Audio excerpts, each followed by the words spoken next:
നമസ്കാരം. Raf talks ഫുട്ബോളിലേക്ക് ഏവർക്കും സ്വാഗതം. ഇന്ന് നടന്ന വേൾഡ് കപ്പ് യോഗ്യതാ മത്സരത്തിൽ ബ്രസീലിന് സമനില വഴങ്ങേണ്ടി വന്നിരുന്നു. ഉറുഗ്വേയായിരുന്നു ബ്രസീലിനെ സമനിലയിൽ തളച്ചിരുന്നത്. രണ്ട് ടീമുകളും ഓരോ ഗോളുകൾ വീതം നേടിക്കൊണ്ടാണ് സമനിലയിൽ പിരിഞ്ഞിട്ടുള്ളത്. ഉറുഗ്വേക്ക് വേണ്ടി ഫെഡെ വാൽവർദെയാണ് ഗോൾ നേടിയിട്ടുള്ളത്. ബ്രസീലിൻ്റെ സമനില ഗോൾ കണ്ടെത്തിയത് ഗേഴ്സൺ ആയിരുന്നു. ബ്രസീലിയൻ സൂപ്പർ താരമായ നെയ്മർ ജൂനിയർ ഇപ്പോഴും പരിക്കിൻ്റെ പിടിയിലാണ്. അതുകൊണ്ട് തന്നെ ഈ ഇൻ്റർനാഷണൽ ബ്രേക്കിലും അദ്ദേഹത്തെ ബ്രസീലിന് ലഭ്യമായിരുന്നില്ല.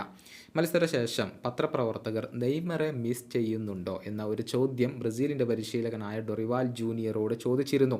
മിസ് ചെയ്യുന്നുണ്ട് എന്ന രൂപത്തിൽ തന്നെയാണ് അദ്ദേഹം സംസാരിച്ചിട്ടുള്ളത്. നെയ്മറെ ഒരുപാട് പ്രശംസിക്കുകയും ചെയ്തിട്ടുണ്ട് അദ്ദേഹം.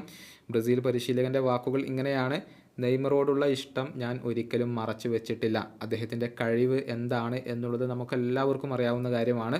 തീർച്ചയായും അദ്ദേഹത്തിൻ്റെ മടങ്ങിവരവ് ഞാൻ ആഗ്രഹിക്കുന്നുണ്ട്. വരുന്ന മാർച്ച് മാസത്തിൽ അത് സംഭവിക്കും എന്ന് ഞാൻ പ്രതീക്ഷിക്കുന്നു.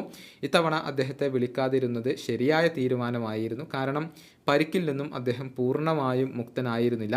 അദ്ദേഹം പൂർണ്ണ പ്രാപ്തനാവുക എന്നതാണ് നമുക്കെല്ലാവർക്കും വേണ്ടത്. എന്നാലാണ് അദ്ദേഹത്തിൻ്റെ ഏറ്റവും മികച്ച പ്രകടനം പുറത്തു വരിക. നെയ്മർ ഉണ്ടെങ്കിൽ തീർച്ചയായും ബ്രസീലിൻ്റെ പ്രകടനം ഏറെ മെച്ചപ്പെടും. അക്കാര്യത്തിൽ എനിക്ക് യാതൊരുവിധ സംശയങ്ങളും ഇല്ല. തീർച്ചയായും അദ്ദേഹം ബ്രസീലിന് വേണ്ടി വേഗം തിരിച്ചു വരാൻ ശ്രമിക്കുന്നുണ്ടാകും.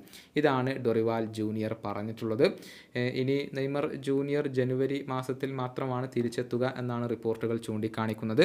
ഏതായാലും വരുന്ന മാർച്ച് മാസത്തിൽ വളരെ പ്രധാനപ്പെട്ട രണ്ട് മത്സരങ്ങളാണ് ബ്രസീലിന് കളിക്കേണ്ടി വരുന്നത്. കൊളംബിയ, അർജന്റീന എന്നിവരാണ് ബ്രസീലിൻ്റെ എതിരാളികൾ. ആ മത്സരങ്ങൾക്ക് വേണ്ടി നെയ്മർ ജൂനിയർ തിരിച്ചെത്തുകയാണെങ്കിൽ അത് ബ്രസീലിനെ സംബന്ധിച്ചിടത്തോളം വലിയ ഒരു സഹായം തന്നെയായിരിക്കും. ഈ വീഡിയോയുടെ അവസാനിപ്പിക്കുന്നു. ഫുട്ബോൾ ലോകത്തെ കൂടുതൽ വിശേഷങ്ങളുമായി റാഫ് ടോക്സ് കൊണ്ടുവെത്താം.